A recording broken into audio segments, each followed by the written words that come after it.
प्रीति छंदा कैवल्य नायक कटक जिला महिला कांग्रेस सभापति। प्रथमे ओडिशावासी को 80तम स्वाधीनता दिवस शुभेच्छा और शुभकामना जनइबी। यह सहित आमर बुलु भाई नेतृत्व में कांग्रेस कार्यालय ठारे जो स्वाधीनता दिवस पालन करागला समस्त जो आसी समस्त को शुभेच्छा ज्ञापन करुच्ची। देखंतु बीजेपी सरकार विरुद्ध रे आमर लड़ाई चलची। बीजेपी सरकार एवं आमर जातिर पिता को भी से माने अस्वीकार करुछंती, किंतु सेही माने ही आमर देश को स्वाधीनता देइथिले तांको आमे से आम पई चिर नमस्य।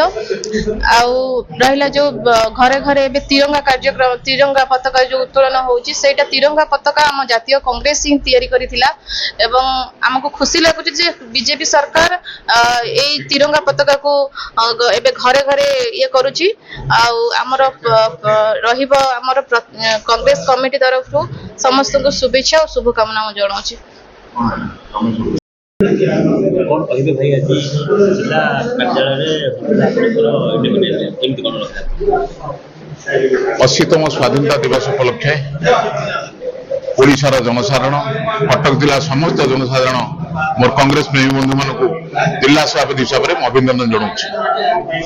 ये गोटे आम बर्तमान जो स्वाधीनता पर कष्टलब्ध स्वाधीनता कांग्रेस दल आमको देता आज विपन्न किसी लोक कांग्रेस को हेयज्ञान करी स्वाधीनता भारत वर्ष स्वाधीनता बोले आ जिनस ना सब जिन कि सारे से इवन भोट कि प्रस्तुत हो गले कर सारे जिते संस्था अच्छी बर्तमान बीजेपी दखल सुप्रीम कोर्ट आरंभ कर जिते संस्था अच्छी सीबीआई ईडी बर्तमान कई निजस्व कम करूना निज मन से करना तेणु ता विरुद्ध कांग्रेस दल आगामी दिन में आज स्वाधीनता दिवस उपलक्षे ये आंदोलन जोरदार करने कांग्रेस समस्त कर्मी को निवेदन करुच्ची एवं आशा करुच्ची ये जो आंदोलन हम तार आमको समस्त श्रेय